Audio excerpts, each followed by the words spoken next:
Good news. A new church in Milton Keynes designed for those seeking true worship and relevant teaching. Let us face it, many people are not active in church these days. Any doubt if the church still has a part to play in their lives? Why?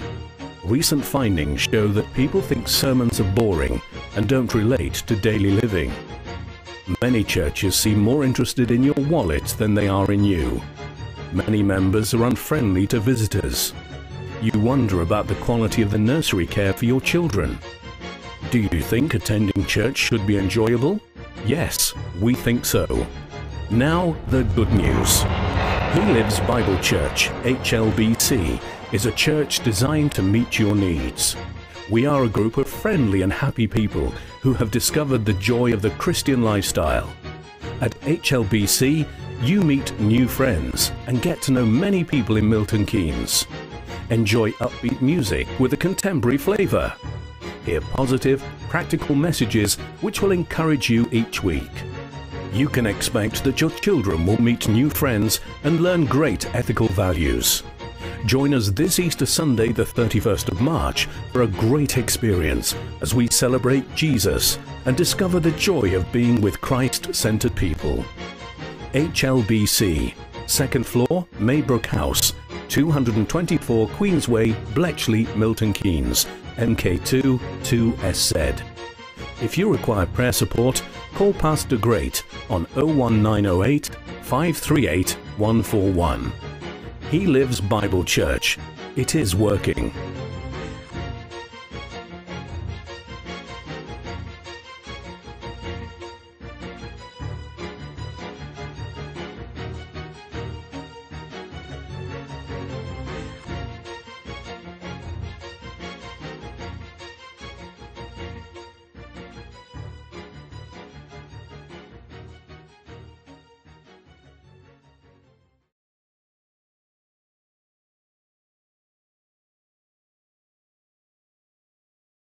For the kingdom of heaven is like a landowner who went out early in the morning to hire workers for his vineyard. He agreed to pay them a denarius for the day and sent them into his vineyard. About 9 in the morning, he went out and saw others standing in the marketplace doing nothing. He told them, "You also go and work in my vineyard, and I will pay you whatever is right." So they went. He went out again about noon and about 3 in the afternoon and did the same thing. About 5 in the afternoon, he went out and found still others standing around. He asked them, "Why have you been standing here all day long doing nothing?" "Because no one has hired us." He said to them, "You also go and work in my vineyard." When evening came, the owner of the vineyard said to his supervisor, "Call the workers and pay them their wages, beginning with the last ones hired and going on to the first." The workers who were hired about 5 in the afternoon came, and each received a denarius. So when those came who were hired first, they expected to receive more, but each one of them also received a denarius. When they received it, they began to grumble against the landowner. "Oh, come on. These men who were hired last worked only 1 hour," they said.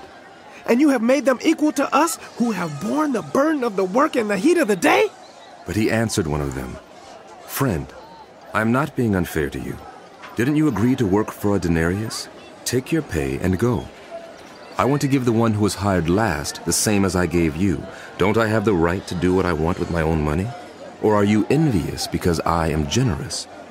So, the last will be first, and the first will be last. Now Jesus was going up to Jerusalem. On the way, he took the 12 aside and said to them, "We are going up to Jerusalem, and the Son of Man will be delivered over to the chief priests and the teachers of the law. They will condemn him to death. Leave us, Lord.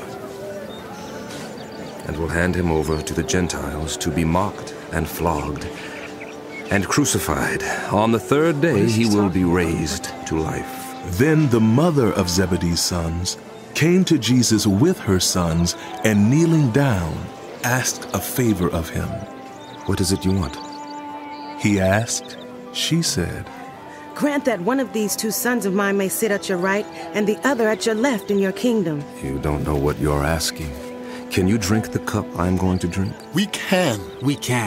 "You will indeed drink from my cup, But to sit at my right or left is not for me to grant. These places belong to those for whom they have been prepared by my Father." When the 10 heard about this, they were indignant with the two brothers.